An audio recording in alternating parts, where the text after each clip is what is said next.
Class 6, Civics, Chapter 6, Rural Administration. Students, inside this chapter we are going to discuss about the rural areas. In rural areas, how the administration work, we are going to discuss about that. When you will see your textbook, the first paragraph is based on a quarrel in the village. तो village में एक लड़ाई हो रहा है जिसके बारे में हम इस कहानी में भी डिस्कस करेंगे. इसमें दो पर्सन्स हैं, one is Mohan and the another is the another farmer, that is Raghu. So Mohan and Raghu वो दोनों के दोनों क्या करते हैं, फार्मिंग करते हैं. उनका जो मेन काम है वो एग्रीकल्चर है. तो जब ये खेती करते हैं, उस खेती के दौरान जो उनका जो एक लैंड सरफेस है वो एक छोटे से बाउंड्री से, जिसे हम बंद कहते हैं, उससे बटा हुआ है, जिसे हम हिंदी में मेड़ भी कहते हैं. तो अगर आप किसी खेत में जाओगे तो आप देखोगे कि वहाँ पे जो लोगों के खेत होते हैं वो एक दूसरे से सेपरेट होते हैं. एक छोटा सा पोर्शन जो होता है वो मिट्टी का वो उठा हुआ होता है, जिसे हम बंद कहते हैं, जिससे इन दोनों का जो एग्रीकल्चर एरिया है, जो लैंड सरफेस है, वो डिवाइड रहता है. किसका, मोहन का और दूसरा रघु का. तो एक स्मॉल बाउंड्री के जरिए जो है वो रघु और मोहन का जो लैंड सरफेस है वो सेपरेट किया गया है. दूसरा अगर हम देखें मोहन के बारे में, तो ये लोग जो फार्मर हैं, इनकी जो फैमिली है वो एक छोटे से स्मॉल एग्रीकल्चर फील्ड में खेती करती आई है कई सालों से. तो मोहन की जो फैमिली है वो, उनकी फैमिली खेती करती आई है कई सालों से, और उनका एक छोटा सा फैमिली है जो कि उस छोटे से लैंड सरफेस में अभी तक अपना गुजारा करते आए हैं. दूसरी साइड हमारे पास है रघु. उनके पास थोड़ा बड़ा लैंड सरफेस है, थोड़ा ज़्यादा डेवलप्ड है वो लोग, which we will discuss afterwards.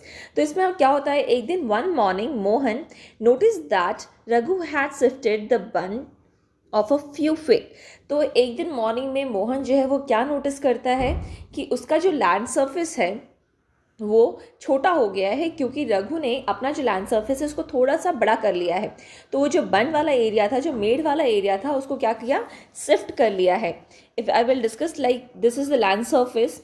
ये एक लैंड सरफेस है जो कि मेन मोहन का है. दूसरा जो लैंड सरफेस है वो रघु का है. तो ये जो लैंड सरफेस है वो रघु का है. तो एक दिन जब सुबह उठ करके मोहन क्या देखता है कि उसका जो लैंड सरफेस है वो क्या हो गया, थोड़ा सा छोटा हो गया है. तो ये वाला जो पोर्शन है वो क्या करता है, रघु अपने में मिला लेता है, जिसके कारण मोहन जो है वो बहुत गुस्सा होता है. मोहन जो है वो गुस्सा तो था ही, साथ में वो ज़्यादा से ज़्यादा मतलब डरा हुआ भी था. वो डरा हुआ क्यों था, क्योंकि जो रघु फैमिली है ये, उनके पास ऑलरेडी एक बहुत बड़ा लैंड सरफेस है. इसके अलावा उसके जो अंकल हैं वो सरपंच है. सरपंच जो गांव का मुखिया होता है, जो main person of that village area, तो वो भी हैं, जिसके कारण मोहन जो था वो डरा हुआ था कि उसे जस्टिस मिलेगा कि नहीं. But even so he plucked up courage and went to Raghu's house. And finally क्या हुआ, मोहन जो है उसने अपना करेज दिखाया और फाइनली वो रघु के घर जाता है. After a long argument what happen, Raghu refused. उसने मना कर दिया कि उसने कोई भी ऐसा चीज़ नहीं किया है, उसने किसी का अपना लैंड सरफेस अपने में नहीं मिलाया है. और वो ये बोलने के बाद वो अपने एक हेल्पर्स को बुलाता है और उसकी हेल्प से वो दोनों मिलकर के मोहन को बहुत मारते हैं. जब ये सब आसपास के पड़ोसी लोग देखते हैं तो वो दौड़ कर आते हैं और फिर मोहन को उससे बचाते हैं.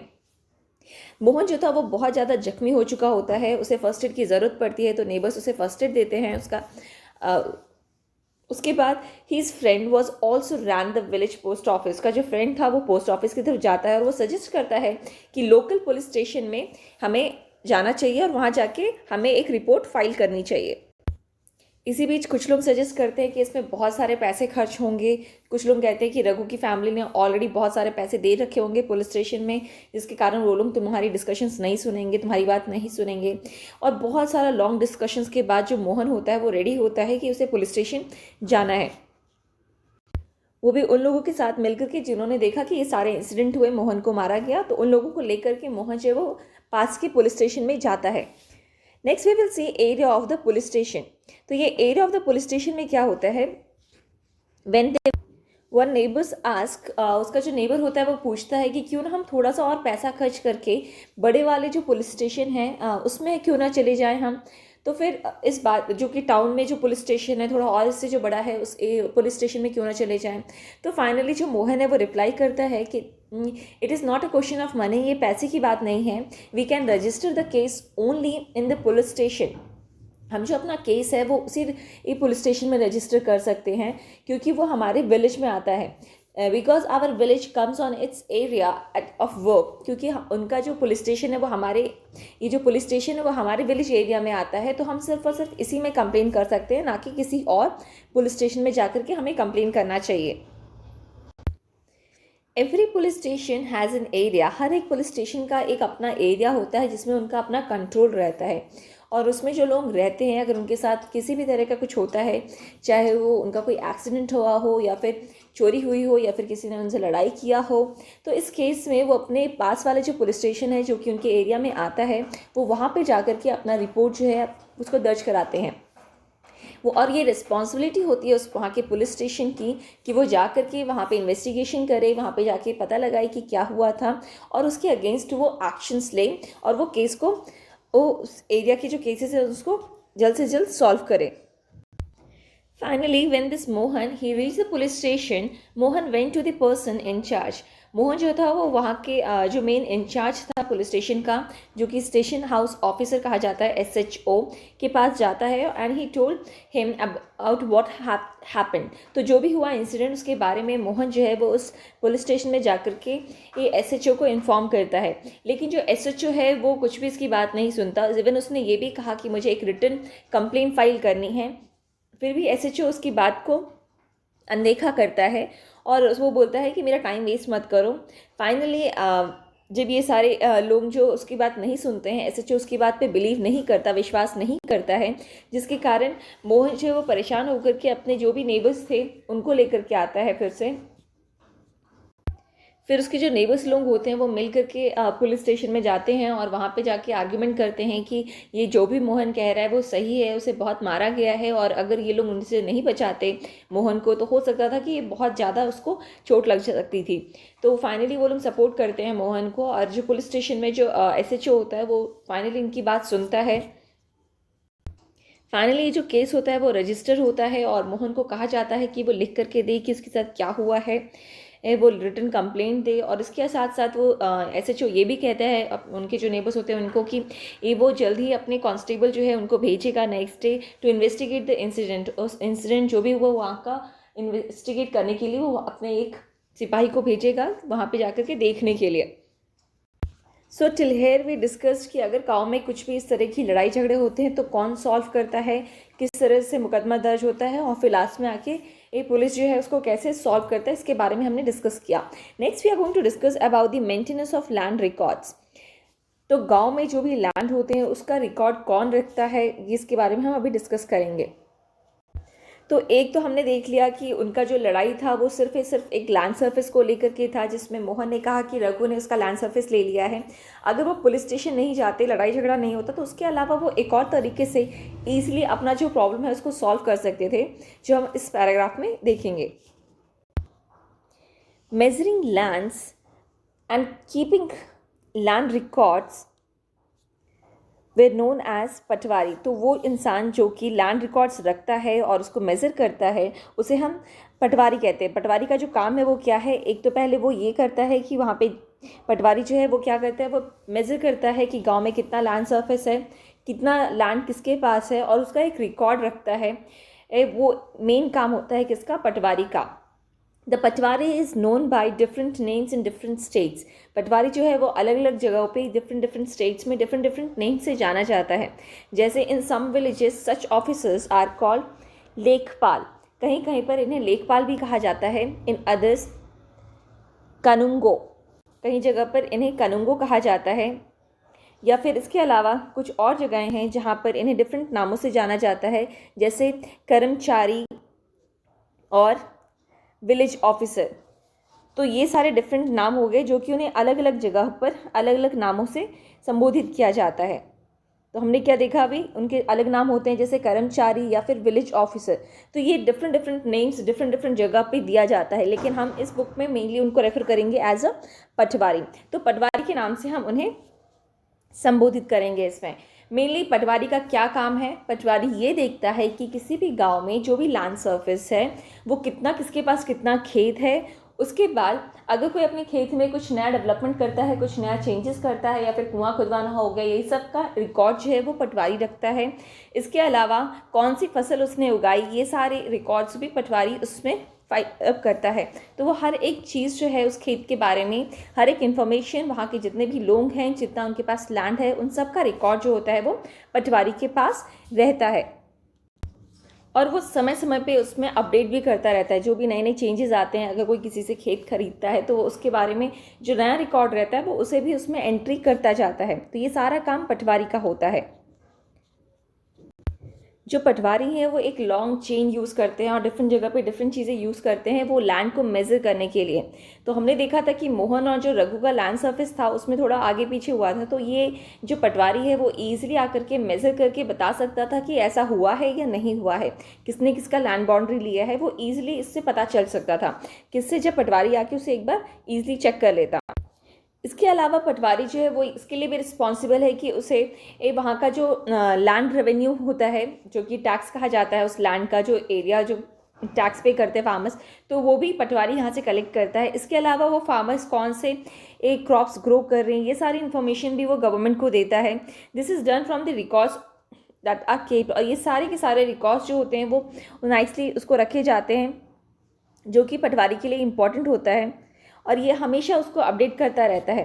फार्मर्स में change the crops grown on their fields और समवन में डिग अ वेल समवेयर। तो अगर कोई डिफरेंट क्रॉप्स ग्रो करता है या एक ही साल में 2 या 3 क्रॉप्स ग्रो करता है, तो वो हर एक चीज़ जो पटवारी है वो नोट डाउन करता है। इसके अलावा किसी ने अगर कुआं खुदवाया है तो वो भी जो है वो रिकॉर्ड रखता है। इसके अलावा किसी ने अगर ट्रक खरीदा है, तो हर एक जो इन्फॉर्मेशन है वो पटवारी अपने पास उस खेत से रिलेटेड, उस किसान से रिलेटेड अपने पास रखता है। जो आप इसमें देख सकते हो कि कैसे यहाँ पर जो लैंड सरफेस है वो कैसे डिवाइड किया गया है। मेनली अब ये जो लैंड सरफेस हमने देखा अभी, तो हमने पहले क्या देखा था, मोहन और रघु का। तो ये जो पहला लाइन है वो किसका है, ये मोहन का है। तो मोहन का जो लैंड सरफेस है उसमें वो सोयाबीन ग्रो करता है, कितने हेक्टेयर में, 0.75 हेक्टेयर में वो ग्रो करता है।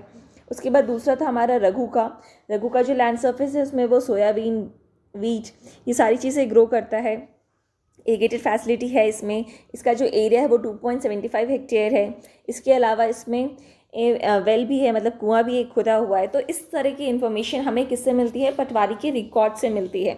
इसके अलावा अगर हम ये देखें, दूसरा अगर मैप देखें जिसमें ड्राइंग बना करके शो किया गया है स्केच करके, तो ये समझना बहुत ही ईजी है कि कौन सा जो लैंड सरफेस है, जैसे ये पहला वाला जो लैंड सरफेस है वो किसका है, मोहन का है। और जो दूसरा वाला जो बड़ा वाला लैंड सरफेस है जिसमें एक कुआं भी है, ये वाला किसका हो गया, ये हमारे रघु का हो गया। तो इस तरह से समझना बहुत ही आसान है कि कौन सा जो लैंड सरफेस है वो किसका है, कितना एरिया उसमें आता है, वो क्या ग्रो कर रहा है।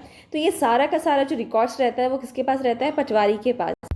और गवर्नमेंट के जो सीनियर पीपल होते हैं वो क्या करते हैं, वो पटवारी जो है उसको सुपरवाइज करते हैं। उसको, वो जो भी काम कर रहा है वो सही है कि नहीं, उसको वो लोग चेक करते रहते हैं। अगर हम इंडिया की बात करें तो हमारी जो कंट्री है वो बहुत बड़ी है, इसलिए उसे डिफरेंट स्मॉल स्टेट्स में डिवाइड कर दिया गया है। अब जब डिफरेंट स्टेट्स आ गए हैं इंडिया में, उसके बाद all states in India are divided into districts. तो हर एक स्टेट को डिफरेंट डिस्ट्रिक्ट्स में बांट दिया गया है। और फिर उस डिस्ट्रिक्ट्स के अंदर फिर उसको छोटे छोटे सब डिविजन्स में बांट दिया गया है, जिसे सब डिवाइड कहते हैं। तो मेनली जो दीज सब divisions of a district are known by the different name such as tehsil, taluka. तो हर एक, पहले हमने क्या स्टडी किया, इंडिया को डिफरेंट स्टेट्स में बांटा गया। फिर स्टेट्स के अंदर उसे और डिवाइड करके डिफरेंट डिस्ट्रिक्ट्स में बांटा गया। जैसे नवसारी डिस्ट्रिक्ट, तो अलग अलग डिस्ट्रिक्ट में बांट करके फिर उस डिस्ट्रिक्ट के अंदर फिर उसको छोटे छोटे डिफरेंट प्रांतों में बांटा गया, जिसे हम सब डिवाइड किया। किसको क्या, डिस्ट्रिक्ट को किया। उसके बाद उस छोटे छोटे जो सब डिस्ट्रिक्ट्स हैं उन सारे एरियाज़ को डिफरेंट नामों से बोला जाता है, जैसे तहसील या फिर तालुका। तो at the head of the district collector and under her the revenue officers are also known as tehsildars. तो उसके जो मेन रेवेन्यू कलेक्टर होते हैं उन्हें हम तहसीलदार कहते हैं। वो सारे वहाँ के पर्टिकुलर लड़ाई झगड़े या फिर उसके अलावा वहाँ पे जितने भी पटवारी का जो काम होता है वो सारे रिकॉर्ड्स को वो चेक करते हैं, कलेक्ट करते हैं, वो लैंड रेवेन्यू कलेक्ट करते हैं। तो वो हर एक चीज़ को वहाँ पे मेंटेन करते हैं। इसके अलावा they make sure that the farmers can easily obtain a copy of their record. Students can obtain their caste certificates. और ये इस चीज़ का भी ध्यान रखते हैं कि जो फार्मर्स हैं उनके पास रिकॉर्ड हो उनके लैंड सर्फिस का। इसके अलावा जो स्टूडेंट्स हो उनको सर्टिफिकेट मिले, अपना जो कास्ट सर्टिफिकेट है वो प्रोवाइड किया जाए। The tehsildar's office is where land disputes are also heard. और जो तहसीलदार जो ऑफिस होता है वहाँ पे जितने भी लड़ाई झगड़े होते हैं, जो कि हमने मोहन और था तो ये रघु का पढ़ा था, तो मोहन और रघु के जो लड़ाई झगड़े थे वो सारे लैंड रिलेटेड जितने भी लड़ाई झगड़े हैं वो भी यहाँ पर सॉल्व किए जाते हैं। अब एक छोटा सा जो एक पोएम है वो दिया गया है, अ डॉटर्स विश। एक बेटी जो है उसका क्या सपना है, वो क्या विश करती है, इस पे बेस्ड है। मेनली अगर हम पहले की बात करें तो पहले जो भी ये फादर थे उनका जो भी लैंड सर्फिस हुआ करता था वो सीधा के सीधा उनके पापा से उनके बेटों को मिलता था। तो उस लैंड सर्फिस पे उनकी वाइफ या उनकी बेटी का कोई भी हक नहीं होता था। तो ये जो प्रथा चली आ रही थी उसको फॉलो करते हुए वो जो बेटी है वो विश करती है कि वो जो डैड का जो लैंड सर्फिस है वो हमें नहीं मिलेगा तो हमारा क्या होगा, मेरी मॉम का क्या होगा। सो फाइनली वो इसका जो विश है इसमें लिखा गया है, वो बोलती है कि मुझे डॉयरी नहीं चाहिए, मुझे कोई गोल्ड या सिल्क ये सब नहीं चाहिए, मुझे बस एक छोटी सी लैंड चाहिए जो कि मेरे डैड की थी, उसमें से एक छोटा सा जो पोर्शन है वो उसे चाहिए। इस पे बेस्ड ये पोएम है। अगर हम अभी का बात करें तो अब ये टोटली चेंज हो चुका है, क्योंकि एक हिंदू ससेशन अमेंडमेंट एक्ट पास हुआ था जो कि 2005 में हुआ था। और इसके अकॉर्डिंग जो वुमेन्स हैं उनके पास भी प्रॉपर्टी उतनी ही आएगी जितना कि उनके बेटों के पास जाएगी। तो अभी कोई फादर है वो अपनी जो लैंड सर्फिस है वो उसे पर्टिकुलरली डिवाइड कर सकते हैं, अपनी बेटियों को, अपनी वाइफ को, अपने बेटे को। तो ऐसा माना जाता है कि अभी जो पहले इस तरह का कुछ भी नहीं था। पहले जो फादर थे उनका जो लैंड सर्फिस हुआ करता था वो सीधा उनके बेटों को मिलता था। अब उनकी बेटों की मर्जी होती थी कि वो किसी को दे या ना दे।